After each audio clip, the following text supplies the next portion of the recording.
Greetings everybody and welcome to another video visit of the Hidden Prairie Valley Railway, the HPVR.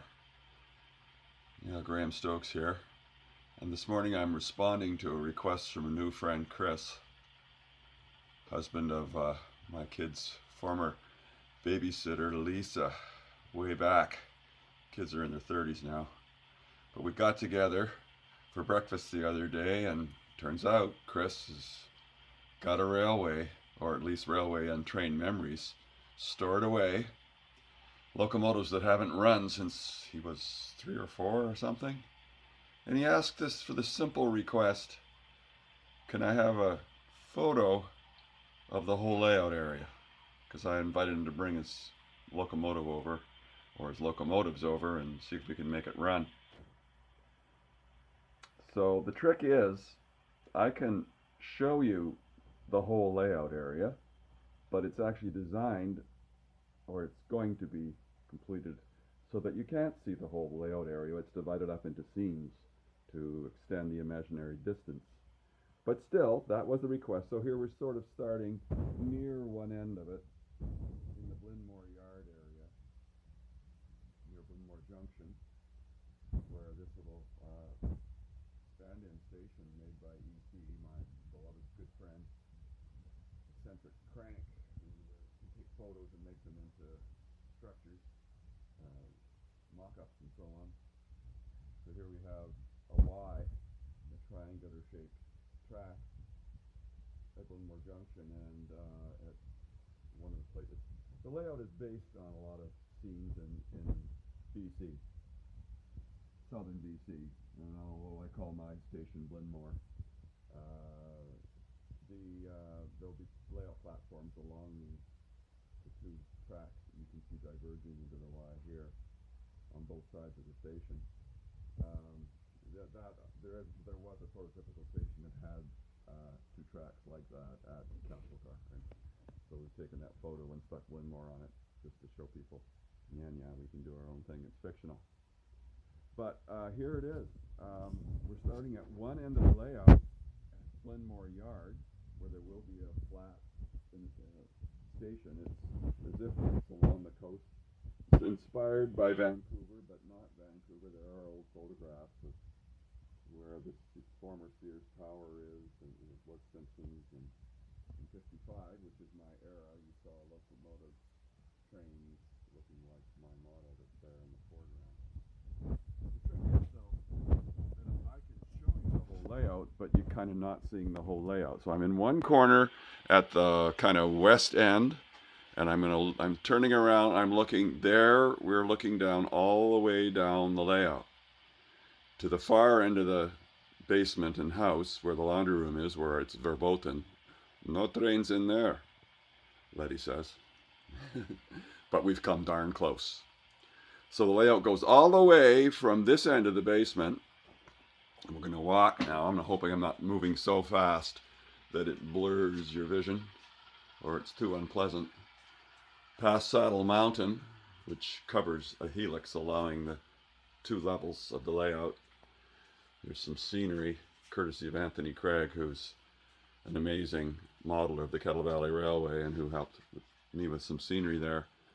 And I'm backing up into the laundry room to sort of show you from the other end, to give you the overview of the whole darn thing there. So here we see how we're cheating. We're at Jackard, which is the turnaround point.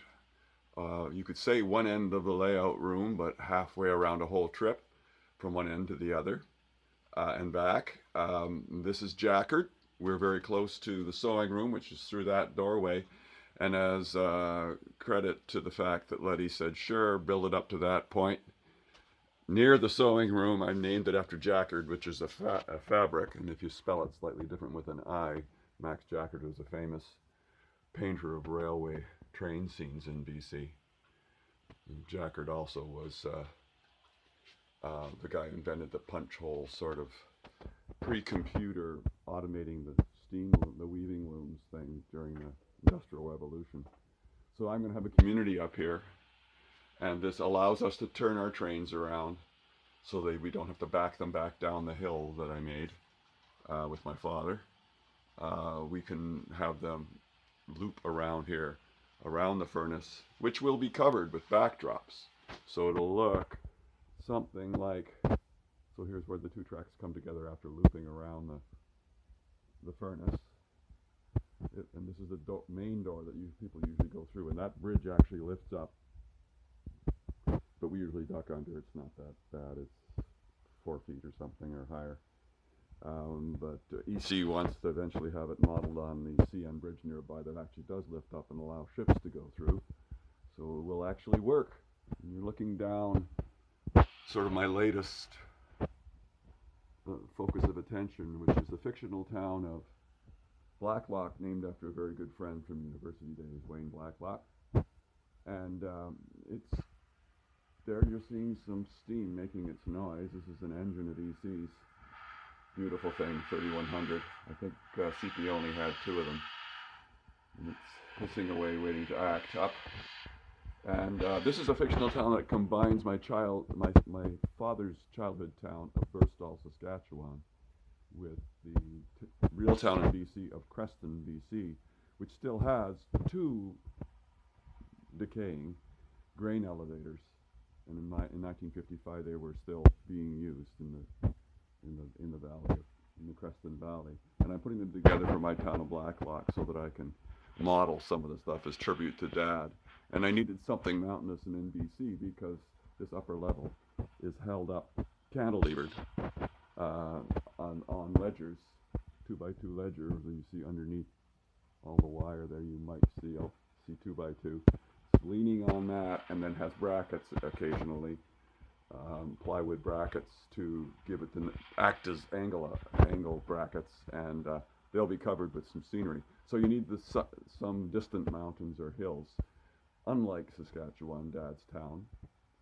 But the photos here, these flats that EC made from photos I took in 2010, those 3 cardboard flats that you see right there are actually in the town of Burstall.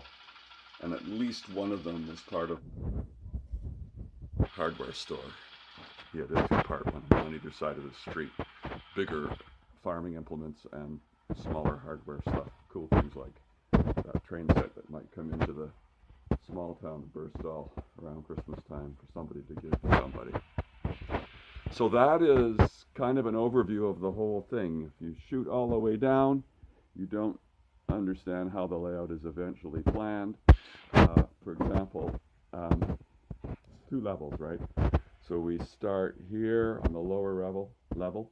You imagine this Canadian running, and maybe one day I'll do a train running the whole layout video. Going around this track here, past Binmore Junction, passing this barge scene here, train barge scene. And there really are barges that ran trains on the coast of BC here. So this is sort of like an area up around, so many areas around here, around Squamish and so on, where barges ran. So here's the lower level, and it carries on to the town of Kenny. You won't be able to see what is behind Kenny, which is a hidden staging yard called Spruceville. And you carry on. Now there's a sort of a branch line that goes on further. The main line goes through that tunnel portal and up the spiral, up what you could say is a helix that allows trains to go up and continue to this town of Foster. It's a track here needing painting and ballasting and all that work. 3 tracks. The front track is a transfer track that allows you to go across that bridge where the little CN engine is there, and the couple of coal cars is heading for the mine. I'll show you later. And on this way, the transfer goes on the logging branch, which goes around that curve into the foreground, and there will be a backdrop. You will not be able to see across to that blue sky on the far end. There'll be a backdrop here isolating the scene, just as Japanese garden design gives you reveals. You have to move to see the next scene. And so it extends the imaginary